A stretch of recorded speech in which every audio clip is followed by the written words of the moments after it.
Dakota Territory. October 1888. She stood in the blizzard with a shotgun trembling in her hands, her husband bleeding into the snow behind her, and a bounty hunter raising his revolver 3 feet from her face. He looked her over and smiled. "You're just a farm woman. You'll hesitate." She didn't hesitate. But the story doesn't start here. This is the story of a woman who rode 3 counties alone to bring her husband home and found a whole lot more than just him. Stay with me. You'll want to hear how this ends. The oil lamp on the kitchen table had been burning too long. The wick was drowning in its own smoke, throwing a thin black curl up toward the ceiling, and the light it gave was weak and yellow and dying.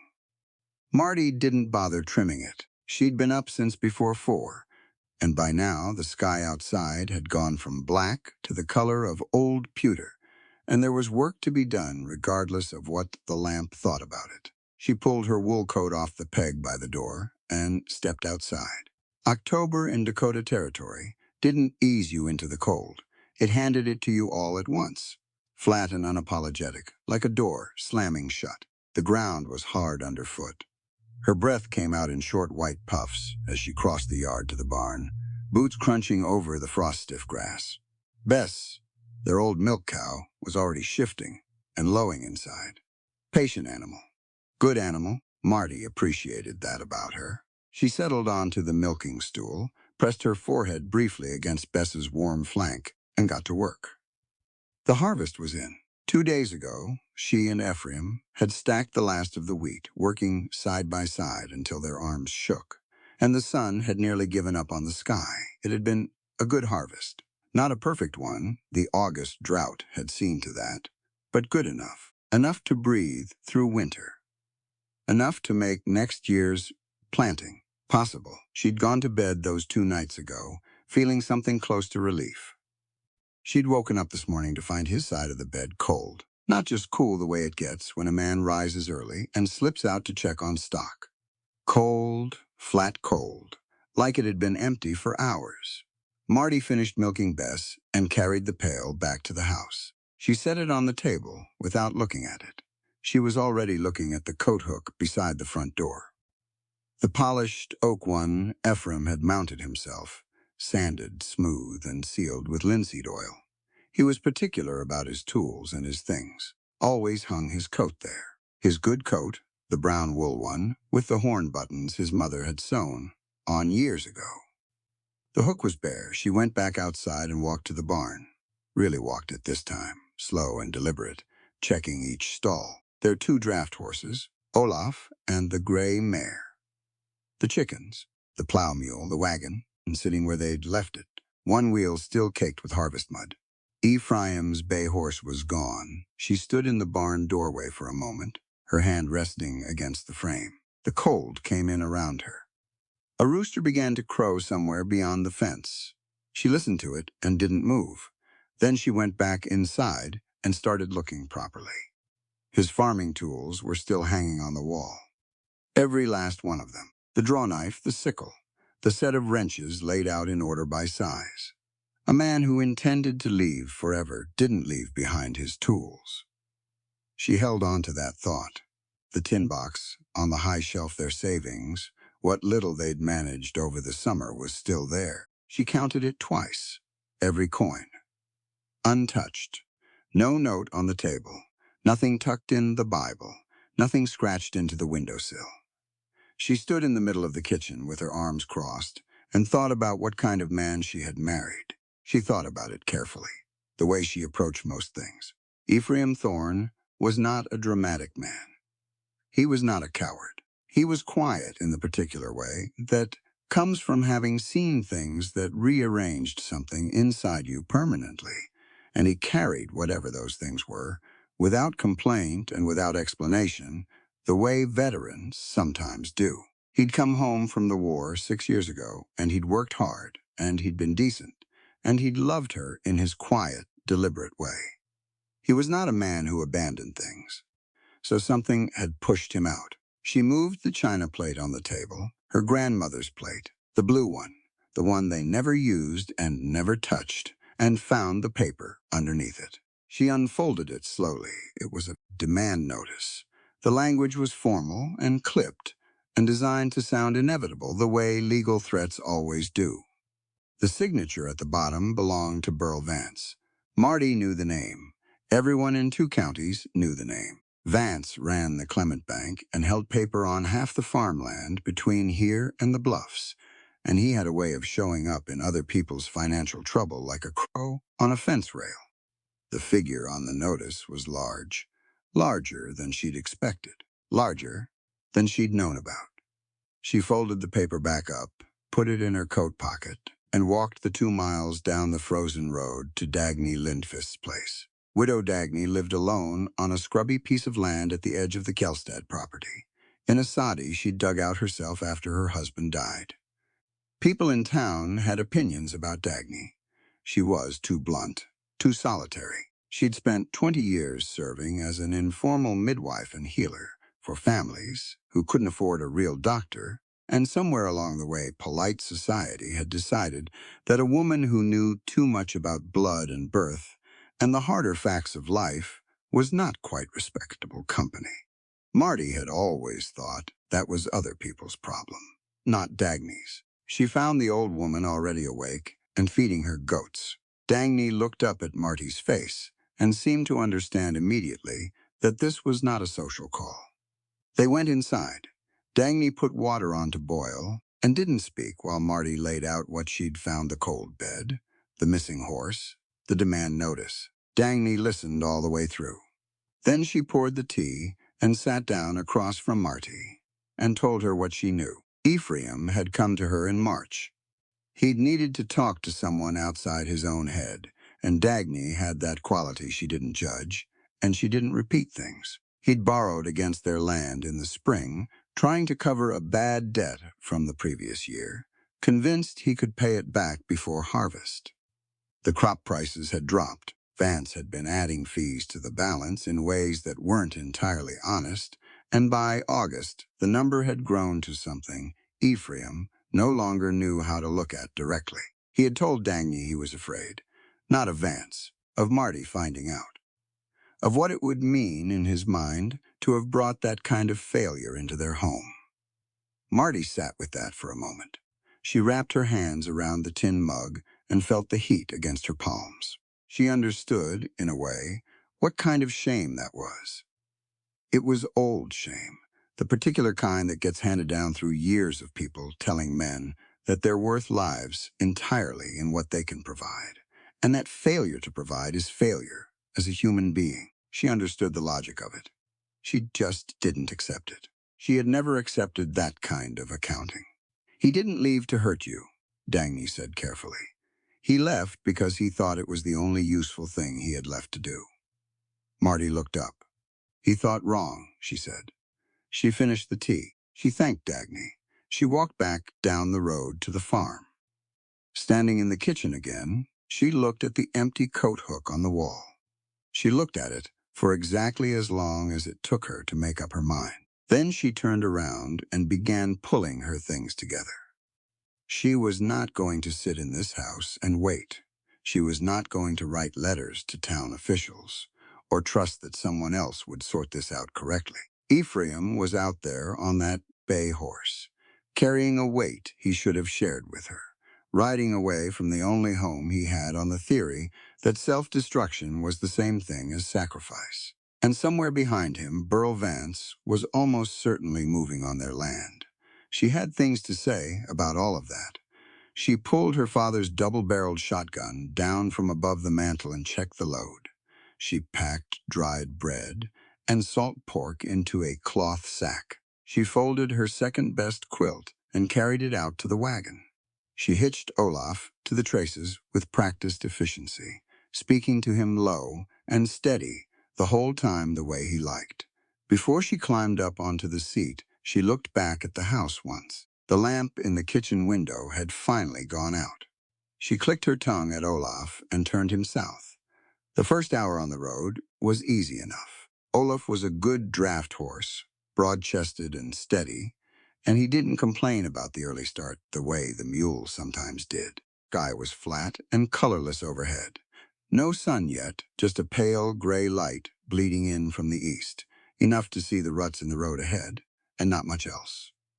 Marty sat straight on the wagon seat with the reins loose in her gloved hands. She had packed light, and she had packed practical. The quilt was folded behind the seat. The shotgun lay across her knees, broken open, 2 shells seated and ready. Her father had taught her to carry it that way. Ready, but not reckless.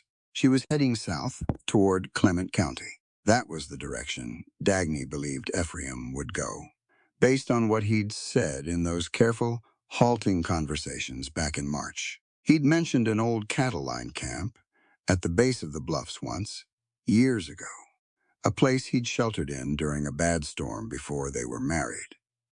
Men who are running from themselves tend to run toward somewhere they've already survived once. Dagny had said that quietly, more to herself than to Marty. But Marty had heard it and filed it away. She thought about Ephraim's face, the way it went still and distant sometimes, especially in the early mornings, especially in winter. The war had left marks on him that weren't visible from the outside, but they were there. She had learned to see them over 6 years of marriage. The flinch at sudden loud sounds. The nights he didn't sleep, the way he would stand at the window before dawn and just look out at nothing, his jaw set, his shoulders carrying something that never fully put itself down. She had never pushed him to talk about it. Maybe she should have. She was still turning that over in her head when the rain started. It came without much warning. A few drops, then more, then, all at once the sky opened up and poured itself out across the Dakota plain with complete indifference to anyone's plans. October rain was not the gentle, warm kind. It was cold and driving and relentless, and within 20 minutes the road ahead of her had gone from hard-packed dirt to something closer to river bottom. Olaf kept pulling. She gave him that. He dropped his head against the rein and put his weight into the traces and moved forward, one heavy step at a time. Marty pulled her hat down lower and kept her eyes on the road. The wagon got stuck about 4 miles south of the farm. The left rear wheel went into a soft spot in the road and sank fast, past the rim all the way to the axle. Olaf lurched against the harness, trying to pull it free, and couldn't get the purchase. Marty set the brake, climbed down into the mud, and stood in the rain looking at the situation with the flat pragmatism of a woman who has gotten things unstuck before.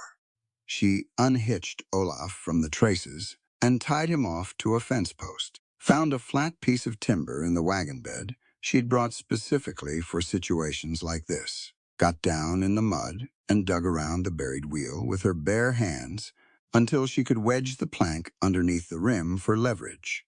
Then she put her shoulder to the wheel.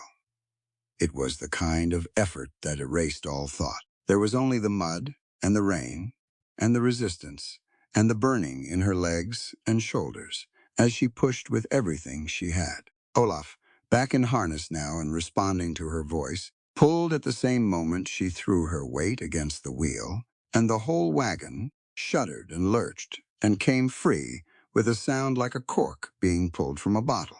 She stood in the road afterward, breathing hard, covered to the elbows in black mud, rain running in sheets off the brim of her hat. She looked at the freed wheel. She looked at Olaf standing patiently in the rain ahead of her. "Good boy," she said. She climbed back up onto the seat and drove on. By late afternoon, the rain had eased to a drizzle, and the road had firmed up enough to make decent time. A way station appeared ahead through the mist, a long, low building with a covered porch and a hand-painted sign that said Clement Road Feed and Rest. A handful of horses were hitched outside. Warm light pressed through the windows. Marty pulled Olaf around to the back, saw him fed and watered and settled under the overhang, then walked inside. The room was small and smoky and smelled of wet wool and boiled coffee. 4 men sat at the rough plank bar. The man behind it was big and thick through the neck, with a beard that had outgrown whatever shape it once had. He looked at Marty coming through the door with her muddy coat and her wet hat and her shotgun, and his expression moved through a quick sequence of surprise and amusement before landing on something that passed for hospitality. "Coffee?" he said. "Please," she said, and took a stool at the end of the bar away from the other men. He poured it and slid it over, and then stood there a moment longer than necessary, his arms crossed. "You come from the North Road?" he said. "That's right." "Alone?" "That's right." He glanced at the shotgun resting on the bar beside her hand. "Long road for a woman on her own." He said it with a kind of weighted amusement, the tone men use when they want to say something without quite saying it. "What's got you riding out in this weather?" "My husband," she said simply. That opened him up. He leaned on the bar and gave a grin to the other men. "Chasing a runaway." "Are you? Playing hero to bring him back home?" The other men shifted. One of them chuckled quietly into his cup. Marty wrapped both hands around her coffee mug.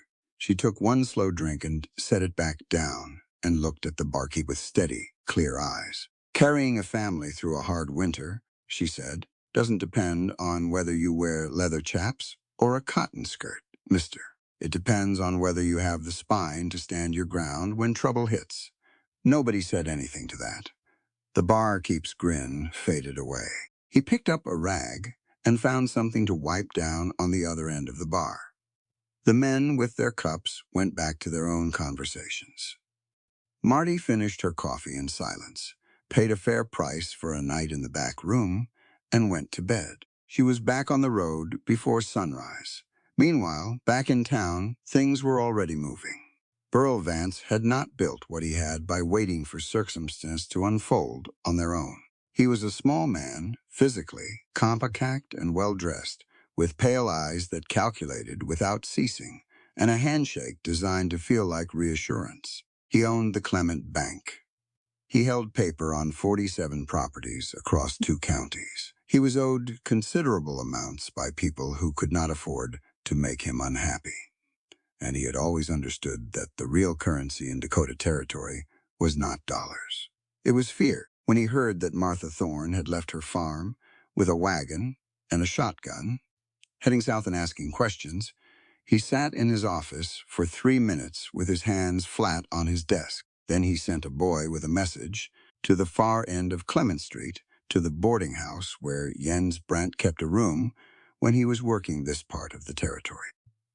Jens Brandt was not large, and he was not loud. He wore plain clothes and kept his gun low on his hip, and had a face that people forgot almost immediately after looking at it, which was useful in his line of work. He had been a bounty hunter for 11 years. He was very good at it, not because he was particularly fast or brutal, but because he was patient and methodical, and had no emotional investment in any outcome except the one he'd been paid to produce. Vance told him that Ephraim Thorne had stolen bank funds and needed to be brought back to face the law. This was a lie, and both men understood it was a lie, and neither of them mentioned that.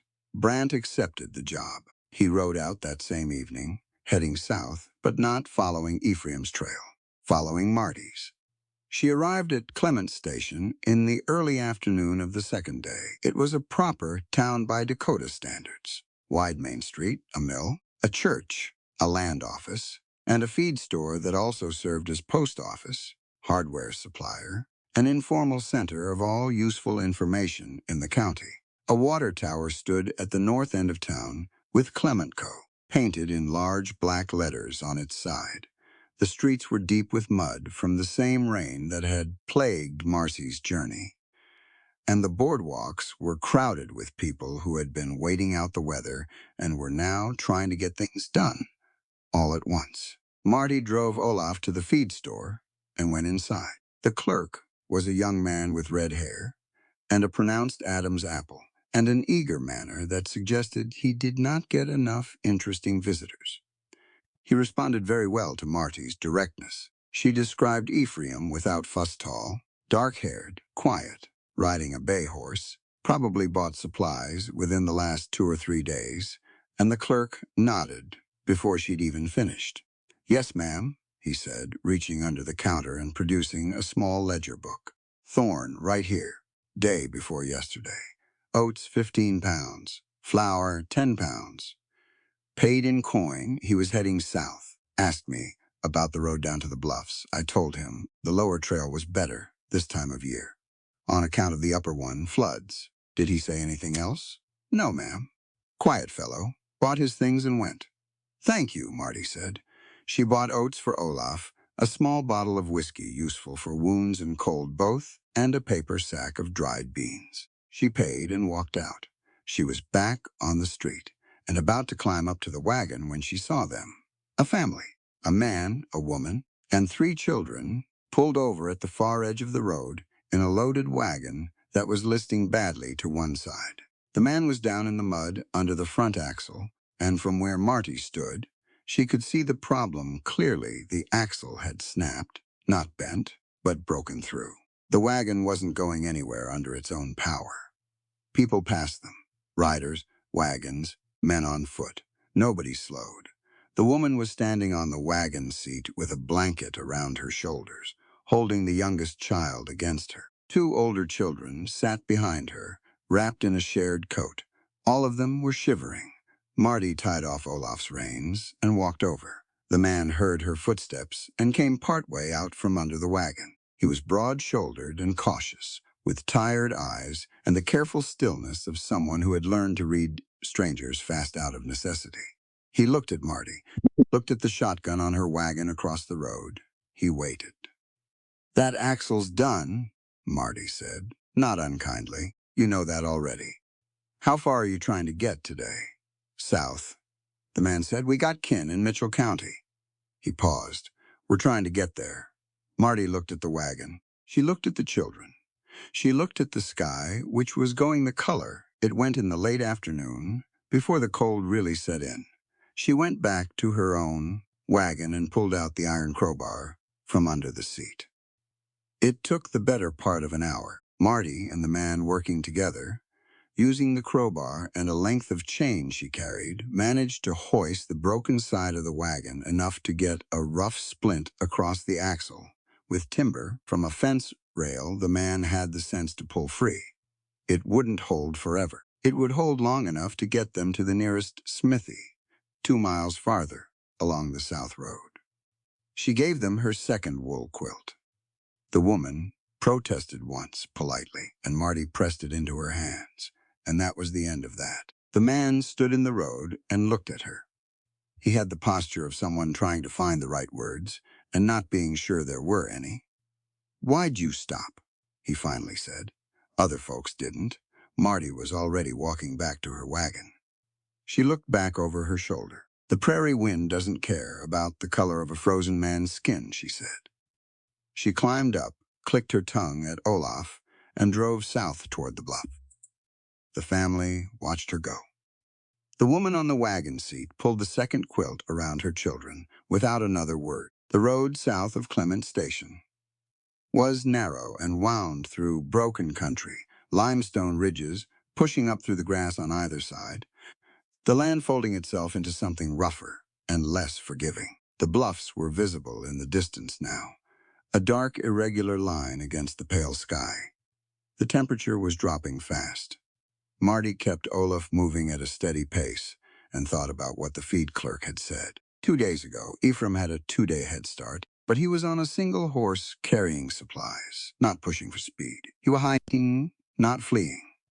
There was a difference. A man fleeing covers ground. A man hiding finds a place and goes quiet. She thought about the line camp Dagny had mentioned. At the base of the bluffs, Dagny had said, Ephraim had sheltered there before. He knew where it was. He knew it was remote enough that nobody would go looking. He hadn't counted on Marty knowing him as well as she did.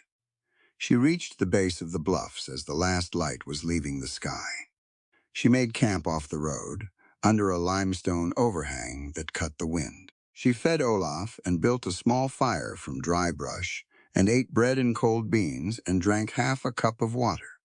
The whiskey bottle she left alone. That wasn't what tonight called for. She sat by the fire and looked out at the dark plain behind her and thought about the road she'd traveled. 2 days through mud and cold and rudeness and rain. Her boots were still wet. Her shoulders ached. She was tired in a way that went past the body and into something deeper. But she was here. 2 days' ride from home alone, in the dark, at the foot of the bluffs. And somewhere up in those rocky draws, her husband was sitting with his shame and his flour biscuits and his terrible misguided idea that love could be demonstrated by disappearing. She banked the fire and pulled the remaining quilt over herself and closed her eyes. Tomorrow, she was going to find him. And then they were going to have a real conversation. She found the cabin just after sunrise. It sat at the base of a limestone draw, half hidden behind a stand of scrub cedar that had grown up around 3 sides of it over the years. From 20 yards away, it looked abandoned. The chinking between the logs had crumbled, in places. The roof sagged on the east end, and the door hung crooked on its leather hinges. But there was a thin thread of smoke coming from the chimney, pale and barely there, like something trying not to be noticed. Marty pulled Olaf to a stop and sat on the wagon seat for a moment, looking at that smoke. Then she climbed down, tied Olaf to a cedar branch, and walked to the door. She didn't knock. She pushed it open. The cabin was one room. A stone fireplace on the far wall with a fire burned down to almost nothing. Just a few orange coals sitting in a bed of gray ash. A rough table. A sink chair. A bedroll on the dirt floor. And Ephraim, sitting in that chair with his elbows on his knees and his head down, holding a biscuit he'd apparently stopped eating somewhere in the middle of it. He looked up when the door opened. He had aged in 4 days. That was the only way to put it. He was gaunt across the face, dark under the eyes, his jaw covered in several days of growth. His coat was still on, which meant he hadn't been sleeping properly. There was flour dust on his shirt and a cut on his left hand that he hadn't bothered to wrap. He looked at her the way a man looks at something he was certain he'd never see again. His mouth opened. Nothing came out. "Close your mouth." "Ephraim," Marty said. She stepped inside and pushed the door shut behind her to keep the cold out. She looked around the cabin. She found a small stack of wood beside the hearth and added 2 pieces to the coals, crouching down and blowing on them until they caught. She did not speak while she did this. She was gathering herself, and she knew it, and she let herself have those 2 minutes. Then she stood up and turned around and faced her husband. "How long have you been eating half-raw biscuits?" she asked. He looked down at the thing in his hand like he'd forgotten it was there. "Couple days," he said. His voice was rough from disuse. "You didn't take the cast-iron pan." "No. You didn't take your bedroll either. That one belongs to the farm, Ephraim. I know every piece of canvas on that place." He set the biscuit down on the table. "Marty." "Not yet," she said. "I'll talk first." He closed his mouth again. She pulled off her gloves and pushed them into her coat pocket. She stood in the middle of that cold, small cabin and looked at him directly, the way she always had, without flinching, and without softening it more than was fair. "I found the demand notice from Vance," she said. "Under grandmother's plate, I talked to Dagny. She told me what she knew, which was enough to point me south. I've been on the road for 2 days in the cold and the rain with 1 quilt and a crowbar and your father's shotgun, and I am here now, so whatever you were planning on doing next, you can set it aside, because I have some things to say." Ephraim looked at the floor. He nodded barely. "Look at me," she said. He did. "Tell me why you left," she said. "Tell me the real reason. All of it." He was quiet for long enough that she thought he might try to deflect. But something in the directness of her gaze, or maybe just the exhaustion of carrying it alone for so many months, seemed to break through whatever was holding him back. He talked. He told her about the debt, how it had started the previous winter, when the prices on last year's crop came in 30% below what he'd planned for, and he'd needed to cover the seed costs for spring. He'd gone to Vance's bank, because there were no other options, and Vance had given him the loan with terms that seemed manageable in March and had become strangling by June. He told her how the fees had grown in ways that didn't match what he'd signed, and how, when he'd gone to Vance to question it, Vance had smiled at him across the desk and told him that there were other ways this situation could go. Then Vance had told him what he knew. Back during the war, In the fall of 1864, Ephraim's supply unit had been stationed outside Petersburg. There had been a depot fire, that destroyed a significant quantity of military goods and left 2 men badly burned. The official report had listed the cause as accidental, but the fire had never fully been explained, and in the years since, there had been rumors attached to certain units, certain men. Vance told Ephraim that he had evidence, a ledger, documentation that proved Ephraim's unit had been responsible for setting that fire deliberately to cover a supply theft. It wasn't true. Ephraim knew it wasn't true. He had been there that night, and he knew exactly what had happened. But he also knew that the truth of what actually happened was complicated, and that a man with money and connections could make a complicated truth look like a simple lie. And he knew what a charge like that would do. Not just to him, to Marty, to the farm, to their name in this community, where they had built everything they had one careful year at a time. Vance had given him a choice: sign over the 200 acres quietly and disappear, or face a public accusation that would follow him for the rest of his life. Ephraim stopped talking. He looked at the fire, which had come up properly now and was casting real light through the cabin. "I thought," he said slowly, "that if I was gone, Vance would have no reason to pursue the accusation. The land was all he wanted. With me out of the picture, you'd be a widow in effect. He couldn't take the farm from a woman who'd done nothing wrong, I thought." He stopped, tried again. "I thought it was the only way to protect you and keep the land." Marty had listened to all of it without interrupting, stood very still through the whole of it. And, when he finished, she stood still for another moment more. Then she pulled the second chair from beside the table and set it down directly in front of him and sat in it so they were eye level and close, no more than 2 feet apart. "Ephraim," she said, and her voice was controlled, but it had heat underneath it. "You do not get to make that decision alone. I know what you were trying to do," she said, "and I'm telling you it was wrong. Not because the intention was wrong. I know you did it out of love, I know that. But you stripped away my right to choose. You made a decision that affected both of us without telling me, without asking me, without giving me any say in my own life." He looked at her. He didn't argue. He was listening. "You don't get to strip away my right to choose under the guise of protecting me," she said. "Marriage isn't one person carrying a burning coal into the night so the other doesn't get singed. It's holding hands and putting out the fire together." The words sat in the cold air between them. Ephraim looked down at his hands. The cut on his left hand had started to bleed again at some point. He hadn't noticed. "I didn't think you'd come after me," he said quietly. "I know you didn't," she said. "That's its own problem, and we'll get to it." She stood up and went back to the wagon to get the bread and salt pork and the whiskey bottle. She came back inside and cleaned his hand with a strip of cloth soaked in whiskey, while he sat still and let her. She made him eat.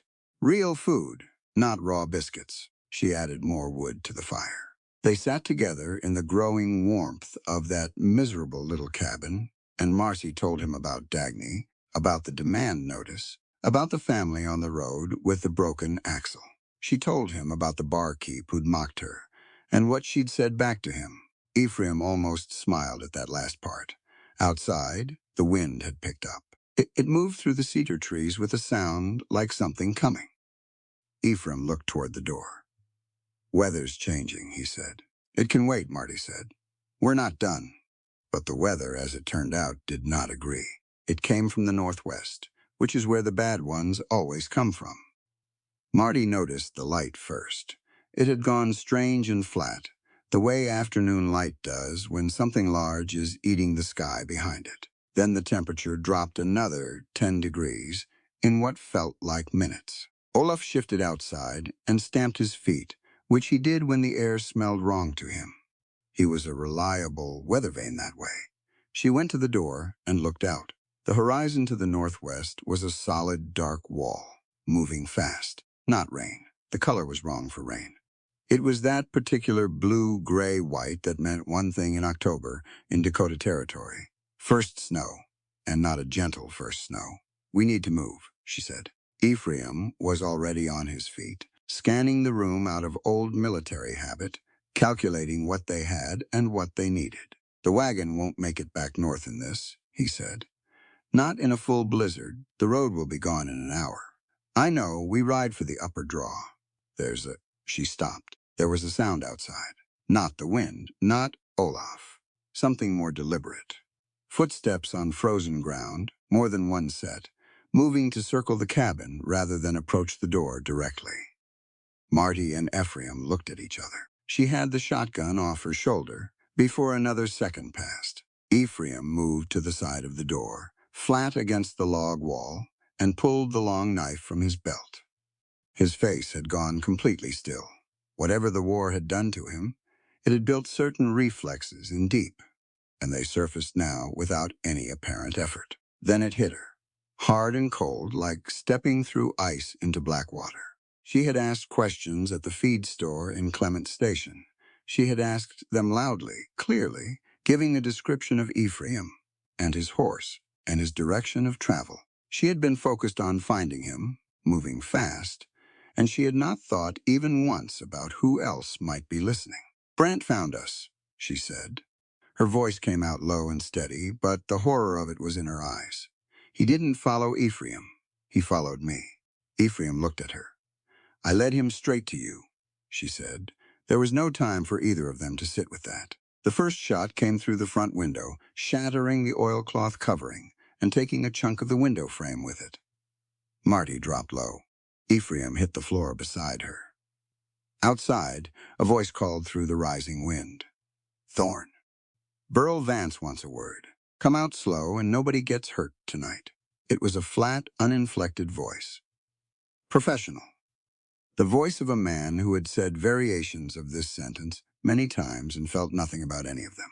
Jens Brandt. Another shot came, this one through the door itself, punching a clean hole through the wood at shoulder height. Then Ephraim smelled it before he saw its smoke. Not the cabin fire, something sharp and chemical. They had lit something at the base of the wall. "They're burning it," Ephraim said. They had perhaps 2 minutes before the walls caught properly. The wood was old and dry, and the wind was already screaming around the corners of the cabin, feeding whatever they'd lit outside. Ephraim looked at Marty. She looked at him. There was a whole conversation in those 3 seconds. "I go out first," she said. "You go right to the cedar line. Olaf is tied there. Get to the trees, Marty."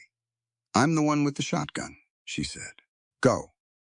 She pulled the door open and came out low and fast, moving left, putting the corner of the cabin between herself and the direction of the first shot.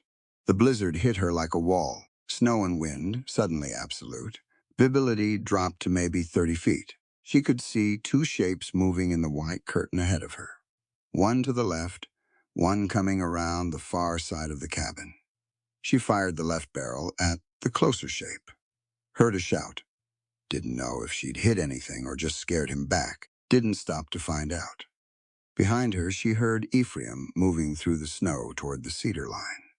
She started to back toward the trees herself, keeping the shotgun up, watching the 2 shapes reorient in the blizzard. Then the third shape came from a direction she hadn't accounted for, from the right side of the cabin where the wall was already burning orange through the blowing snow, and she heard the shot. And then she heard Ephraim make a sound she had never heard him make before. She spun around. He was still moving, still upright, but his right arm was hanging wrong. And there was black spreading across the shoulder of his coat, dark and fast even in the dim blizzard light. He'd taken a bullet to the shoulder, but he was moving, still heading for the trees, and she grabbed his left arm and pulled. And they went into the cedars together, snow closing around them, like a curtain being drawn. Behind them, the cabin burned. It lit the blizzard orange from the inside, throwing wild light in every direction, making the shadows jump and the snow look like embers falling upward. She heard crunching snow behind them. Close. She turned and raised the shotgun. She still had the right barrel loaded. One shot. Jens Brandt stepped out of the smoke and the snow. He had a limp now. She had hit him after all. The left barrel had found something in his leg. But he was upright, and his revolver was raised, and it was pointed directly at Ephraim, who had gone down on one knee in the snow, his face white with shock and cold and blood loss, his shoulder wet and dark. Brant looked at Ephraim on the ground.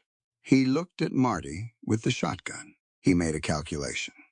The calculation was that she was a farm woman, and she would hesitate, and hesitation was all he needed. He started to squeeze the trigger. She shot him, the right barrel, point of aim just below the left knee, and Brant went down sideways into the snow like a cut rope, his revolver firing once into the air as his hand spasmed, the sound swallowed immediately by the blizzard. Ephraim collapsed forward onto both hands in the snow. The red was spreading fast. Too fast. Marty dropped down beside him. She got her hands on his shoulder, pressing hard, feeling the wet heat of it through her gloves. Behind them, the cabin had become a column of fire. Around them, the blizzard screamed. In the snow between the cedar trees and the burning cabin, Ephraim's eyes found her face. He was trying to say something. She leaned close. "Don't," she said firmly. "Save it. We are not done yet." She got him up, one arm around his waist, his good arm over her shoulders, both of them leaning into the wind. She didn't know exactly where they were going. She knew there was a series of limestone caves higher up in the draw. She had seen them riding in that morning. Solid rock, out of the wind, far enough from the burning cabin that Brant's men, whoever was left of them, wouldn't find them easily in this storm. She pushed forward through the white.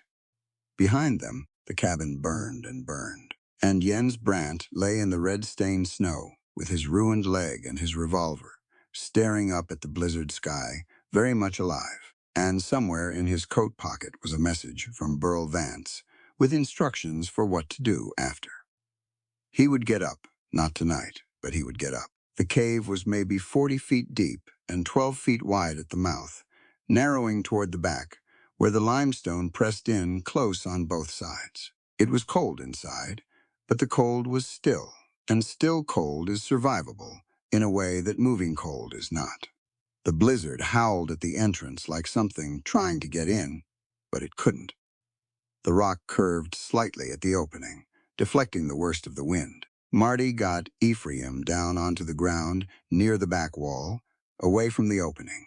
He was conscious but not fully present, that particular gray kind of waking that comes when a body is working very hard just to stay together and doesn't have much left over for other things. His coat was soaked through on the right side, dark and heavy with blood. She peeled it off him carefully, and then his shirt beneath it, and looked at the wound in the thin gray light that filtered in from outside. The bullet had gone in at the top of the shoulder, below the collarbone, and was still in there. She could tell by the way the flesh sat around the entry point. A through-and-through wound bleeds differently, drains differently. This one hadn't drained, it had filled. She needed fire first. She found dry brush at the back of the cave, the kind that accumulates in sheltered rock spaces over years. Dead grass and cedar bark and small sticks that had blown in and dried completely. She built a fire as close to the back wall as she dared, where the smoke would draft up through a natural crack in the limestone, rather than fill the cave. It took 3 attempts with the matches from her coat pocket, her fingers clumsy with cold. The third one caught. The fire was small but genuine, through light and heat in a tight radius, and Marty pulled Ephraim as close to it as she could manage. She worked through what she had. The whiskey bottle, still half full. A folded strip of cloth she'd used to wrap his shoulder as they walked, now soaked through and useless for pressure, but still clean enough on its inner surface. Her belt knife. The small metal flask she carried on the wagon for heating water, which she packed with snow from just inside the cave entrance and set near the fire. Ephraim watched her through half-closed eyes. "This is going to be bad," he said. His voice was steadier than she expected. "Yes," she said. She didn't see the point in lying about it. She heated the blade of the belt knife in the fire until it glowed at the tip. She drank one small mouthful of whiskey herself, Not for courage, but because her hands had started to shake from cold and she needed them to stop. Then she poured whiskey over the wound opening, and Ephraim made a sound low in his throat, and his whole body went rigid, his left hand gripping the cave floor. "Hold on," she said quietly. She worked fast. Not reckless, but fast, because speed and precision together are more merciful than slowness. The bullet had not gone deep. It had hit the thick muscle of the upper shoulder and stopped there, and she could feel it with the knife tip within the first 2 minutes. Getting it out took another 4. She did not look at his face while she did it, because she needed to focus, and because looking at his face would make her hands soft, and soft hands were not what he needed. When it was done, she packed the wound with the cleanest cloth she had, bound it tight with strips cut from her petticoat, and leaned back on her heels and breathed. Ephraim lay still. His eyes were closed. "Ephraim, still here," he said without opening his eyes. She let out a long breath. She added more brush to the fire and heated the water in the flask and made him drink it warm, mixed with the last of the whiskey. She had read once, in a pamphlet a traveling doctor had left at the Clement General Store, that warm fluid was the most important thing after blood loss. She had filed that away the way she filed most useful things, without knowing when she'd need it. Tonight she needed it. He slept for a while. The blizzard outside stayed loud and total. Marty sat between him and the cave entrance, her back against the limestone wall, the shotgun across her knees, and watched the fire, and listened to the storm, and did not allow herself to sleep. When he woke the second time, the fire had burned down again, and she had rebuilt it, and there was a gray pre-dawn light mixing with the snow light at the cave entrance. He looked more present than before. His eyes were clearer, though his face was still pale and tight with pain. He turned his head and looked at her for a long moment. "You took the bullet out," he said. "It needed to come out. You could have left it." "No," she said, "I couldn't." He was quiet for a while. Outside, the blizzard had shifted in pitch, still heavy, but less savage than the night before. The worst had passed. Marty didn't try to fill the silence. She had learned over 6 years that Ephraim's silences usually had something waiting at the end of them, if she gave them room. He spoke quietly, looking at the fire. He said he had been carrying something since, before they were married, something he hadn't known how to name, and so had never named. It was the feeling, he said, that there was a version of himself that had come home from the war, and a version of himself that had not, and that the one who came home was somehow insufficient, was a copy of a man rather than the full thing. He had watched men he knew rebuild their lives after the war, and had tried to do the same, had built the farm and married her, and worked the land. And most days he could almost believe he was the full thing after all. But the debt had cracked that open. And when Vance had threatened him with the wartime accusation, something in him had simply agreed with Vance's assessment. Yes, this sounds right. A man who cannot provide and cannot protect and carries the ghost of a fire he didn't set is not a man worth fighting for. He stopped talking. He looked at his hands. "That's what sent you out the door," Marty said. "Yes." She moved closer. She sat beside him rather than across from him, close enough that their arms pressed together, sharing heat. She didn't ask permission. He was her husband, and he was injured, and the cave was cold. "What you just described," she said, "is not weakness. It is a wound, the same as your shoulder. You didn't ask to be shot in the shoulder, and you didn't ask for the war to do what it did to you. But here you are, carrying both, telling yourself you aren't enough because you're bleeding." She paused. "That is not how I see you. It has never been how I see you." He didn't say anything. "You are allowed to be hurt," she said. "You are allowed to stumble. You are allowed to sit in a cave with a fever and half-raw biscuits and not know what to do next. None of that means you have forfeited your right to be here, to be loved, to be worth the trouble of riding 3 counties to find." His jaw worked. He was not a man who cried easily, but his eyes were bright when he finally looked at her, and he didn't look away. She put her arm around him, careful of the shoulder. and he leaned into her. She felt him let go of something. She couldn't say exactly what, but she felt it go. They sat like that for a long time, while the blizzard finished itself outside, and the fire burned down to coals, and the limestone walls held them in from the cold. The storm had dropped 2 feet of snow across the bluffs by the time it finished. The world outside the cave was white and utterly silent, the kind of silence that only comes after a blizzard when the snow has absorbed every sound, and the air is perfectly still, and everything is just starting to figure out what comes next. Olaf had survived the night in the cedars. Tough and sensible animal that he was, sheltered enough by the trees to come through without real harm. Marty found him in the morning, dug him out from a drift that had built up against the cedar windbreak, and led him up to the cave entrance where he could be seen and reached. Ephraim was feverish by mid-morning. Not badly so, but enough. He was alert and coherent, but his skin was hot, and his eyes had that slightly concentrated look that fever gives a person. Marty kept the fire going, and kept him still, and tried not to let herself think too far ahead about how they were going to manage the road north in this condition. She was outside, gathering more firewood from a deadfall cedar she'd spotted above the cave when she heard the sound. A horse, moving carefully through the snow below. She came back to the cave entrance with the shotgun and stood where she could see without being seen and watched the figure coming up through the draw. She recognized the horse first, a dun mare with one white sock on the left foreleg. Then the rider came clear enough to identify a small, compact woman in a heavy black coat with a scarf wrapped twice around her head, sitting the horse with the upright, economical posture of someone who has spent decades on horseback without it ever being for pleasure. Dagny Lindqvist.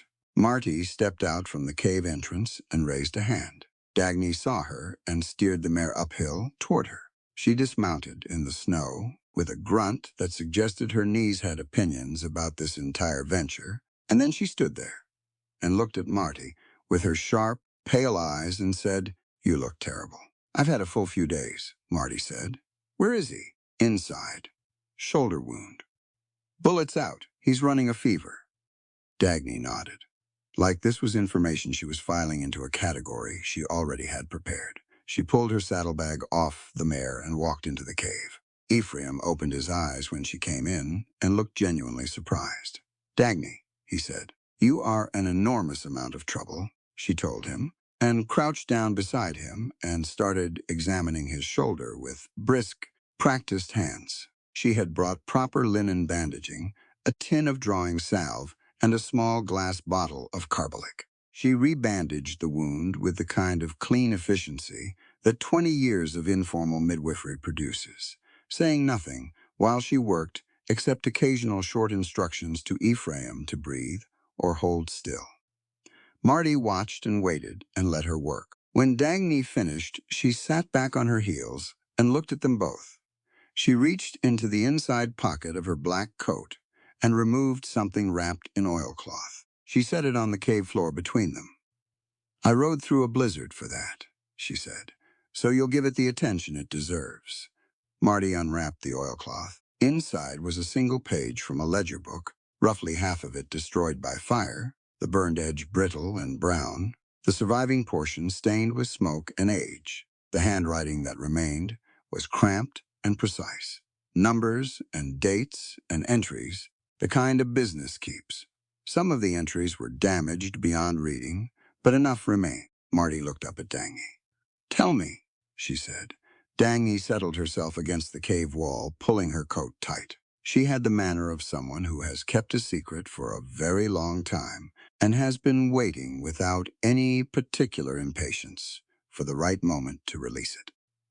Because she understood that timing mattered, and she was not careless about things that mattered. The fire at the Petersburg depot in 1864, she said, was not an accident, and it was not set by Ephraim's unit. It was set by a civilian supply contractor who had been systematically skimming military goods and falsifying delivery records for the better part of 2 years. The fire was meant to destroy the physical ledger evidence of that theft before an incoming military audit could find it. 2 men had been badly burned in the fire. One of them was a soldier from Ephraim's unit who had tried to beat the fire back and nearly died of it. The other was the contractor himself, who had underestimated how fast the depot would go up. Dagny had been in Petersburg that winter, serving as a nurse's assistant in a field hospital outside the city. The contractor had come in 3 nights after the fire, with severe burns across his right arm and the left side of his back. He had given a false name, which was not unusual in those chaotic months. He had been delirious with pain and fever, and in the pocket of his coat, which Dagny had removed to treat his burns, was a charred page from a ledger. Not the ledger he'd meant to destroy. A separate record he'd kept for himself. The kind of record a careful thief keeps to track what he's stolen. She had read it. She had understood what it was, and she had kept it. "You kept it for 20 years, Ephraim said. His voice was very quiet. "I kept it," Dagny said, "because I did not know when it would be needed. But I knew it would be." Marty looked at the ledger page again, at the cramped numbers and dates, at the smoke stain along the upper edge. "The contractor," she said. "What was his name?" Dagny looked at her steadily. "He gave a false name at the hospital," she said, "but he paid his bar debts in Petersburg under his real one. And before he came to the territory, he had a different kind of business." She paused. Burl Vance. The cave was very quiet. Ephraim stared at the fire. Something moved across his face, a complicated sequence of things. 20 years of carrying a shadow that had never been his. The wartime shame Vance had weaponized against him. The accusation Vance had held like a blade had been Vance's own crime all along. He had burned his own evidence and pinned the darkness of it onto the men closest to the scene. "He threatened me with the fire he set himself," Ephraim said. "Yes," Dagny said. Marty folded the oilcloth back around the ledger page with deliberate care. She held it in both hands and looked at it. All these years, this piece of paper had been sitting in Dagny Lindqvist's keeping. An outcast woman who lived alone on a scrubby piece of land and delivered babies for families who couldn't pay her, and was considered by polite society to be eccentric at best. Nobody had asked her what she knew. Nobody had thought to ask. People rarely thought to ask the woman on the edge of things what she was carrying. That was their mistake. Dagny had not broadcast what she held because she was not a dramatic woman, and she did not spend her integrity cheaply. She had kept it because the truth deserved a keeper, and she was the keeper it had found, and she took that seriously. "You rode through a blizzard," Marty said. "Alone. The mare is sensible," Dagny said, "and you needed this more than I needed to be comfortable." Marty looked at her for a moment. "Thank you, Dagny." Dagny waved a hand as though swatting at something. "Thank me by using it correctly," she said. "Don't let that man bury it again." Ephraim looked at the ledger page in Marty's hands. He looked at his own hands. His right shoulder was bound clean and tight now, and the fever was already sitting a degree lower than it had been an hour ago, which Dagny attributed to the carbolic. "There's a circuit judge coming through Clement Station," Dagny said, standing and brushing snow off her coat. "I asked at the land office before I rode out. He'll be there in 4 days. Long enough for you to get back north and cleaned up and standing on your own 2 feet. 4 days, Marty said. "More than enough," Dagny said. "If you leave tomorrow?" She looked at Ephraim. He met her eyes. "I should have come to you in March," he said. Instead of trying to manage alone, Dagny's expression shifted slightly. Not softening exactly, but something honest moving in it. "Yes," she said, "you should have, but you're here now, and so is the truth, and that is what we work with." She stayed the night in the cave, which she did without complaint and without making anything of it, simply unwrapping a bedroll from her saddlebag and laying it near the fire and going to sleep as straightforwardly as a woman with a clear conscience can. In the morning, the sun came up across 2 feet of new snow and lit the bluffs brilliant white, and the air was clean and sharp, and Ephraim stood at the cave entrance on his own 2 feet with his good arm and looked out at all of it. Marty stood beside him. "We go home tomorrow," she said. "Yes," he said. He reached out with his left hand and found her hand beside him. She let him take it. They stood there a while, looking at the white country spread below them, the road north somewhere under all that snow, and the farm beyond it, and after that, whatever came next. They left the cave the morning after Dagny arrived, when the sun was already burning the snow off the upper limestone faces, and the air had that clean, cold clarity that follows a big storm. Ephraim's fever had broken in the night. He was stiff and pale, and moved with the careful economy of a man who knew exactly where his limits were, but he was upright and clear-eyed, and he could ride. Dagny went ahead, taking the Dunmare south toward Clement Station to confirm the judge's arrival and arrange lodging at the boarding house for the night before the hearing. She left without ceremony. She was not a woman who needed to be thanked at length for doing what she considered correct. Marty drove. Ephraim sat beside her on the wagon seat, his right arm in a sling fashioned from her second petticoat, his good hand resting on his knee. Olaf picked his way carefully through the snow-covered road, steady as always. For the first hour, they didn't talk much. The country around them was very quiet, that particular post-blizzard quiet, and the sky was pale blue and enormous overhead. Marty kept her eyes on the road and let the silence sit. Some silences need to be sat in. This was one of them. It was Ephraim who broke it. "The family you helped," he said, with the broken axle. "Yes. You gave them your quilt. They had 3 children and no shelter. And it was getting dark," she said. The math wasn't hard. He was quiet again for a while. Then he said, "You've been carrying all of this the same way I carry the other thing, haven't you? The farm, the decisions, every hard thing. I'm your wife," she said. "Not a boarder." Another silence, longer this time. "How do you still respect me?" he asked. He said it quietly, looking straight ahead, and there was nothing self-pitying in it. It was a real question, an honest one, the question of a man who had genuinely lost his own, accounting of himself, and was asking someone he trusted to help him find the numbers again. She thought about it before she answered. She didn't give him the easy answer because easy answers are an insult to honest questions. "Equality in love," she said, "doesn't mean expecting your partner to be a flawless titan who never falters. Equality means that when you fall, I don't look down on you.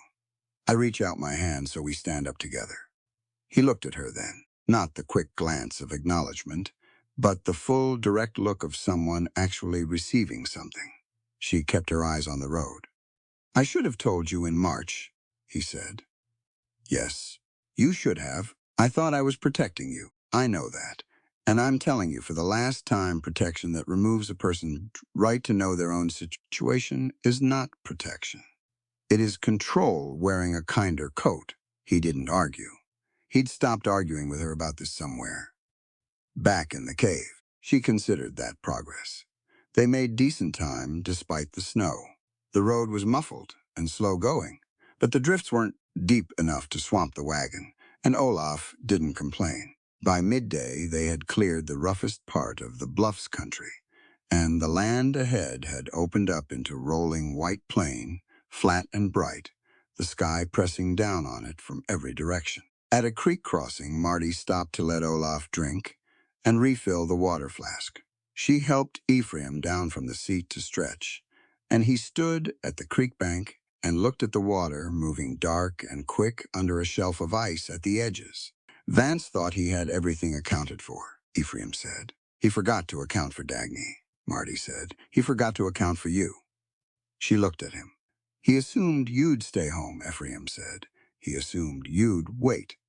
He built a whole plan around what a woman was supposed to do in that situation. Marty snorted. Poor planning on his part. It was the first time either of them had come close to laughing about any of it. It didn't turn into a laugh exactly, but something lightened.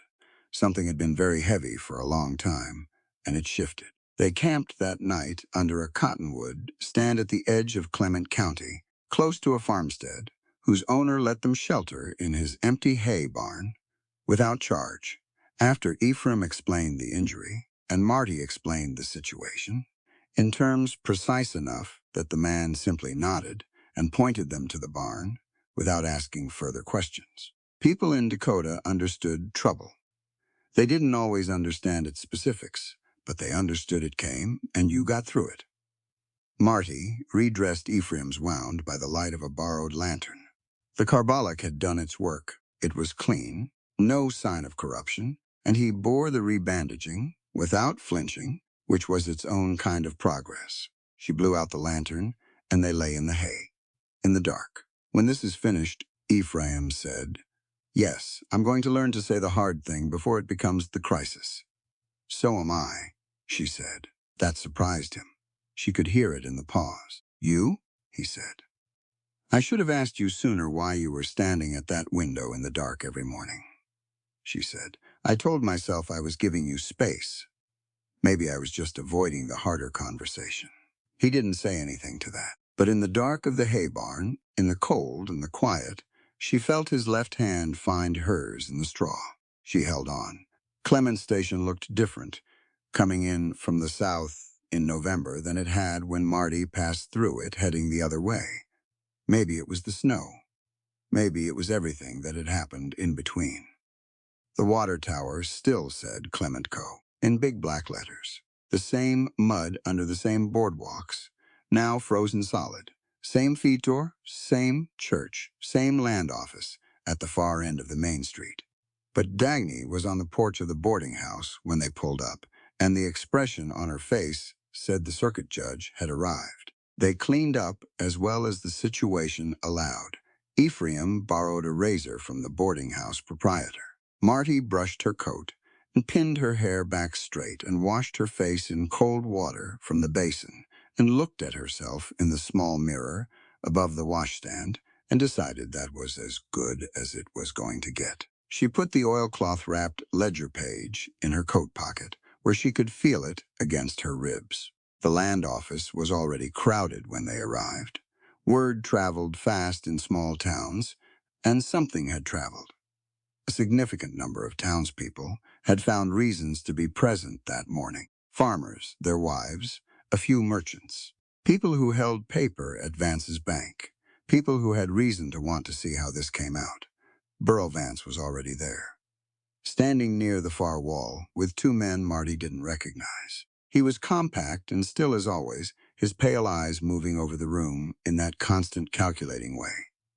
When he saw Ephraim walking upright, alive in the flesh, something moved across his face very fast, and then was gone. The circuit judge was a tall man named Hargrove, with a gray beard trimmed close, and the unhurried manner of a man who had seen enough courtroom theater to be immune to most of it. He sat behind the land office desk in a borrowed chair and looked at the room over the tops of his reading glasses.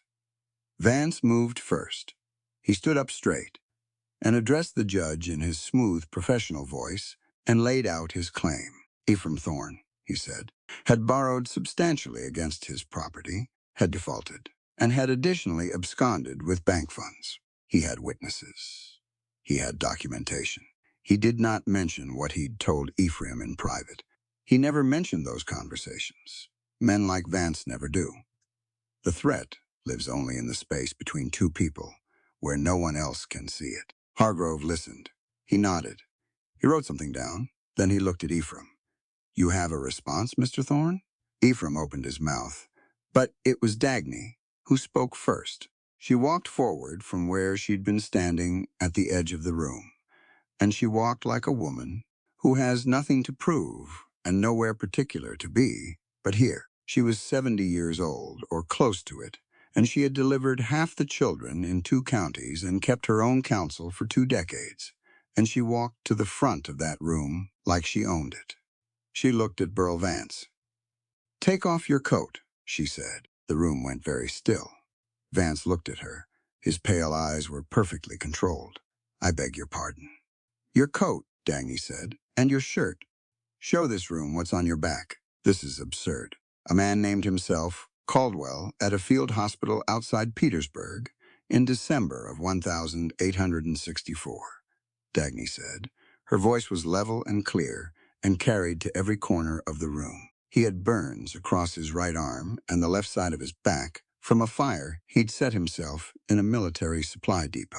He'd been skimming goods for 2 years, and the audit was coming, and the fire was meant to destroy the ledger before it could be found. She paused. I treated those burns. I know exactly what they look like, and I know what I found in his coat pocket. Marty stepped forward and placed the oilcloth package on the judge's desk. She unwrapped it without flourish and set the charred ledger page in front of him. Dates, amounts, and notations in the same hand as the loan documents Vance filed on our property. This spring, she said, the notation style is distinctive. A handwriting examiner can confirm what anyone with eyes can already see. Hargrove looked at the ledger page. He looked at it for a long time. The room was so quiet that snow could be heard settling off the roof outside. Vance tried twice to speak. The first time, nothing came out. The second time, he began something about forgeries and false witnesses, but his voice had gone thin, and the words had no structure behind them. Mr. Vance, Hargrove said, without looking up from the ledger page, remove your coat and your shirt. Now, please. What followed was not dramatic in the way of dime novels. Speech, no confession, no theatrical collapse. Vance simply ran out of options one by one until there were none left, the way a man does when every door he tries is locked. The burns on his back were old and well-healed, pale against his skin, covering exactly the area Dagny had described with the precision of a woman who had spent a lifetime reading bodies the way other people read text. Hargrove looked at them. He looked at the ledger page. He looked at Vance. Sit down, he said to Vance. To the room's considerable satisfaction, Vance sat. It took less than an hour. Hargrove was a methodical man, and he understood what he was looking at. The fraudulent fees on Ephraim's loan were documented and dissolved. The land claim was voided. The accusation regarding the wartime fire was addressed formally, noted as unsubstantiated, and sourced in conflict of interest, and set aside permanently. Vance was placed under arrest by the county sheriff, who had been standing in the back of the room, and had stopped pretending to be there for any other reason about 20 minutes into the proceedings. Ephraim stood in the middle of the land office, with his arm in its sling and his face very still. His name had just been spoken clean in front of every person in that room, every neighbor, every creditor, every passing stranger who'd wandered in. The shadow that had followed him home from Petersburg, the one Vance had sharpened into a weapon, had been lifted in plain sight.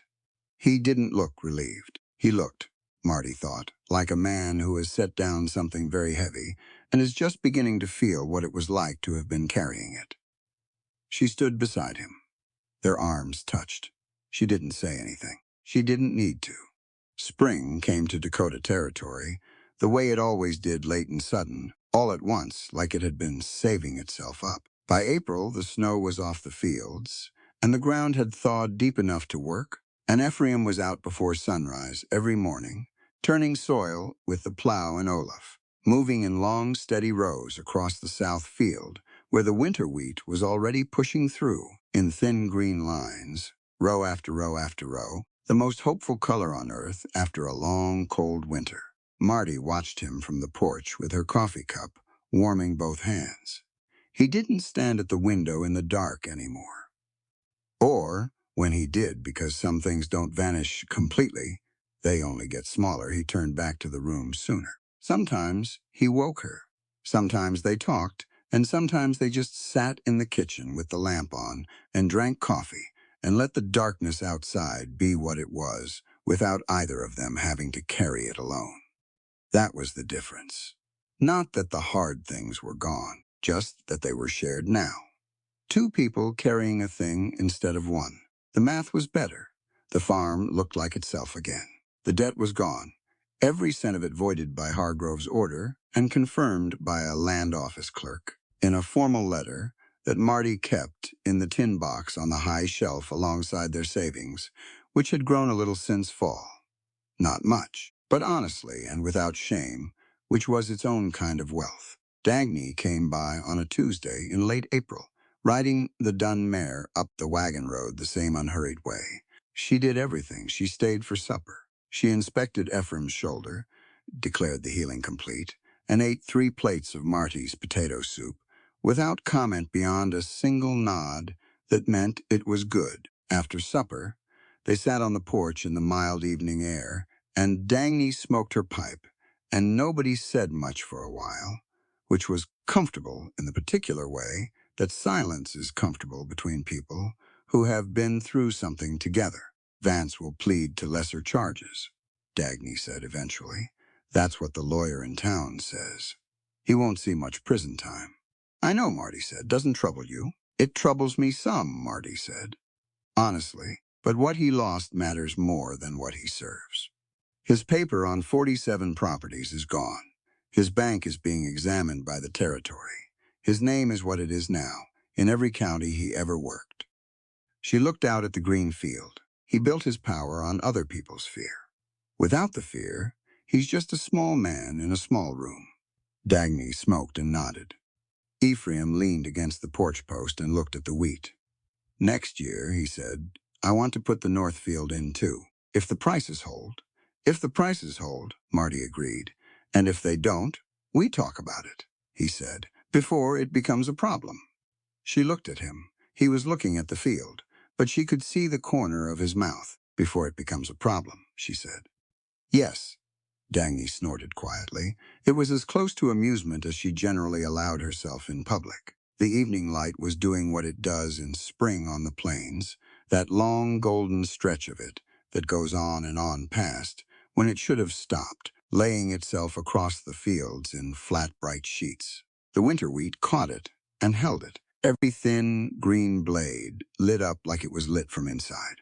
200 acres, theirs, every inch of it. Ephraim stepped off the porch and walked out into the field, the way he did most evenings now, moving slowly along the rows and crouching here and there to look at the soil or the new growth close up. He moved without the stiffness he'd carried through the winter, not because the shoulder had healed, or because the war had finally been quiet in his sleep, or because life had handed him some clean resolution, but because the weight he'd been carrying alone was shared now, and shared weight is lighter, and lighter is something a person can build on. Marty watched him go.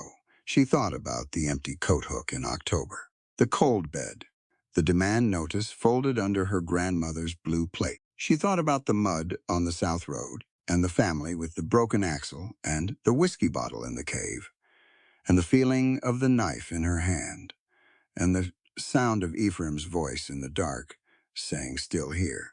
She thought about what it meant to stand beside someone, not behind them, not in front of them. Beside, through the harvest and the debt and the bounty hunter, and the blizzard and the judge's desk and all of it, just beside. The prairie wind came across the south field and moved through the winter wheat in a long, soft wave, row after row bending and rising, the way growing things do when something passes over them and keeps going. Dagny finished her pipe and tapped it out on the porch railing. "Good wheat," she said. "Yes," Marty said, "it is." She set down her empty coffee cup and stepped off the porch and walked out into the field to stand beside her husband, in the last of the evening light, on land that was theirs, in a life they had chosen and fought for and kept. The wind moved through the wheat around them. The lamp in the kitchen window was burning warm and steady, and for the first time in a long time, everything that needed to be home was home. End. There's a moment near the end of this story that I keep coming back to. Ephraim is standing at the cave entrance, the blizzard finally gone, 2 feet of fresh snow spread out across the bluffs below him, and for the first time in months, he isn't calculating a debt he can't pay or rehearsing a shame he can't shake. He's just standing there, and Marty is beside him. Not behind him, not waiting for him, beside him. That's the whole story, right there in that one image. We talk a lot about love like it's a feeling, something that arrives and stays if you're lucky, or fades if you're not. But what this story shows us is that love isn't a feeling you receive. It's a decision you make, over and over, in the cold and the mud and the middle of a blizzard, when it would be a lot easier to just stay home and wait. Marty didn't ride 3 counties because the road was good. She rode because she understood something, that Ephraim had forgotten that you don't protect the people you love by disappearing from them. You protect them by showing up. And here's the thing about Ephraim that I think is worth sitting with. He wasn't a bad man. He wasn't weak. He was a man who had been taught, the way so many people are taught, that his worth lived entirely in what he could provide. That if he couldn't fix the problem, he had no right to bring it to the table. So he did what that belief told him to do. He took the burning coal and walked out into the night alone so Marty wouldn't have to get burned. He thought that was love, and in his own way it was. But it was love built on a broken foundation, the idea that one person in a marriage gets to make decisions for both of them, as long as the intention is good enough. Marty named that clearly, and she named it without cruelty. Protection that removes someone's right to know their own situation isn't protection. It's control with a kinder face on it. Real partnership. Real equality means bringing the hard thing to the table, even when you're ashamed of it.